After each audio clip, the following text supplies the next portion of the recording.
2024년 상반기 대한민국 방위사업청은 다목적 무인 차량 구매 사업 입찰 공고를 진행했습니다.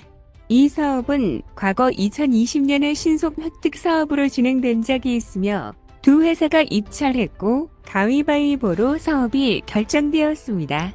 2024년에 진행되는 사업에서는 두 회사 모두 같은 점수를 받아 종합평가에 의해 사업이 결정될 예정입니다.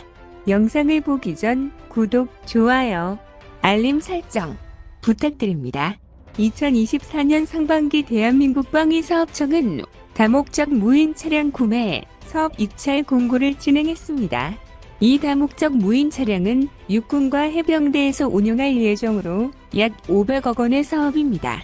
다목적 무인 차량은 장병들이 직접 투입되기 어려운 작전 환경에서 수색과 감시 정찰, 물자 및 환자 수송, 그리고 폭발물 처리와 같은 고위험 임무를 수행할 수 있도록 만들어진 무기입니다. 이 다목적 무인 차량은 무인 플랫폼으로 만들어질 예정이며 필요에 따라서 다양한 장비를 탑재시킬 수 있어서 확장성을 가지고 있습니다. 또한 고장으로 인해 수리가 필요한 경우 쉽게 교체할 수 있어서 경제성도 지니고 있습니다. 현재 대한민국의 병력이 줄어들고 있는 상황에서 무인 전투 체계는 매우 중요한 시스템입니다. 다목적 무인 차량 신속 획득 사업은 2020년에 진행된 적이 있습니다. 이 당시 도입 예산은 38억 3,600만 원으로 책정되었던 사업이었습니다. 2020년 방사청이 다목적 무인 차량을 신속 획득 시범 사업으로 진행을 했는데 이 당시 현대로템과 한화에어로스페이스는 가격을 0원으로 적어서 냈습니다. 이는 양측 회사 모두 군에 운용해서 실적을 쌓고 경험을 쌓아나가고자 했다 합니다. 신속 시범 획득 사업은 민간 분야에 새로운 기술이 적용되어 있는 제품을 빠르게 구매하여 신속하게 시범 운용하는 것입니다. 이를 통해 군은 빠르게 도입해서 관련 기술을 미리 확보할 수 있습니다. 이 당시 시범 사업으로 방위사업청에 도입하려는 수량은 2대였습니다. 하지만 이 당시 신속 시범 획득 사업으로 채택되는 기업이 차후 미래의 다목적 무인 차량의 공급을 담당할 것으로 예상했기 때문에 두 회사 모두 적극적이었다고 합니다.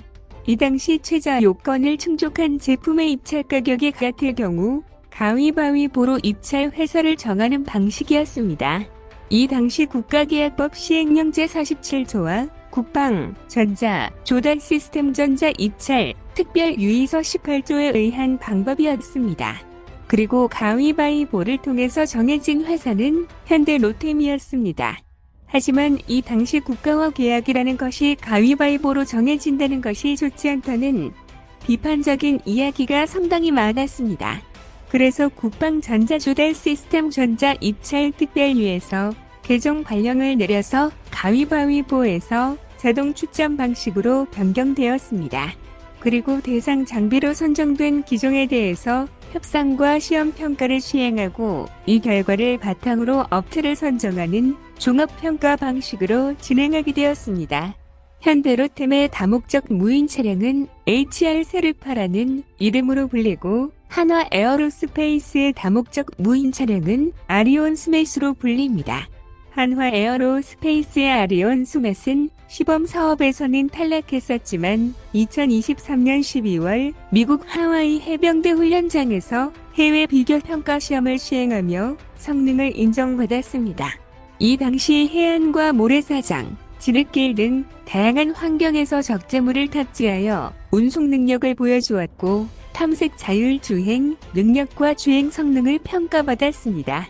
해외 비교 성능 시험은 미국 국방부가 전 세계에 있는 동맹국의 방산 기업이 보유하고 있는 기술을 평가하고 차후 미군이 새로운 기술을 개발하거나 획득하는 사업을 진행할 때 연계하여 채택하기 위함이라고 합니다. 그래서 한화에어로스페이스는 미국 육군의 무인 차량 사업이 진행될 때 이때 받은 신뢰도를 기반으로 사업에 참여한다고 합니다. 한화에어로스페이스는 미국의 무인 소프트웨어 회사인 앤드릴 인더스트리즈와 협력하여 미국 육군 소형 다목적 무인 차량의 입찰 제안서를 냈다고 합니다. 앤드릴 인더스트리즈의 경우 기존 방산 업체와는 다르게 무인 기술과 소프트웨어를 개발하는 데 집중하고 있는 방산 업계입니다. 그래서 한화 에어로스페이스는 아리온 스맷을 기반으로 하이브리드형 다목적 무인 차량 플랫폼을 개발할 예정이라고 합니다. 그리고 차후 미국의 사업에 참여할 예정인 만큼 대한민국의 다목적 무인 차량 사업에 무조건적으로 참여한다고 합니다. 미국에서 인정받았던 기술, 성능이기 때문에 큰 자신감이 있다고 했습니다. 그리고 현대 로템의 경우 2020년 시범 사업으로 이대를 운용했던 경험이 있기 때문에 이를 바탕으로 채택을 받을 수 있을 것이라고 생각한다고 했습니다. 그리고 대한민국뿐만 아니라 사우디에서 열린 국제 방산 전시회에 참가하여 다목적 무인 차량을 선보였으며 이에 대한 자신감이 있다고 하는 상태입니다. 현대로템의 HRC를 파는 배터리로 움직이며 평지 최대 시속은 30km이고 야지에서는 시속 10km로 기동이 가능합니다. 그리고 최대 작전 수행 시간은 12시간이며 최대 적재는 200kg 이상이라고 합니다. 바퀴의 경우 공기가 없는 타이어가 6개 장착되어 있고 6륜으로 기동이 가능합니다.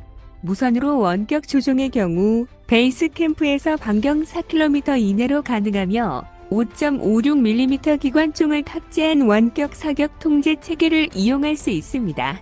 한화 에어로스페이스의 아리온 스멜은 포장도로에서 최고 시속 43km로 기동이 가능하며 비포장 도로는 34km로 기동이 가능합니다. 배터리를 한번 충전하게 되면 100km 이상 주행이 가능하다고 합니다. 6개 바퀴로 기동을 하게 되고 최대 적재량은 550kg이라고 합니다. 무장은 원격 사격 통제 체계를 통해서 12.7mm, 7.62mm, 5.56mm를 운용할 수 있다고 합니다. 2024년 5월 24일 이 두 개의 다목적 무인 차량이 방위사업청의 사업에 선정되었습니다.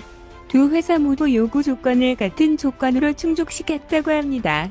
그래서 두 회사의 다목적 무인 차량을 시험 평가 및 협상 대상 장비로 선정되었으며 두 회사 모두 필수 조건을 100% 달성했고 선택 조건을 96% 충족했다고 합니다.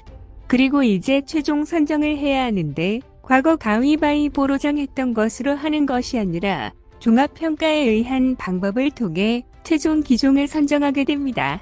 앞으로 어떤 회사의 다목적 무인 차량이 선정될지는 모르지만 조금이라도 더 성능이 뛰어나고 운용하는데 이점이 되는 차량으로 선정하여 대한민국의 국방력을 향상시키는 데에 보탬이 되길 간절히 기원하겠습니다.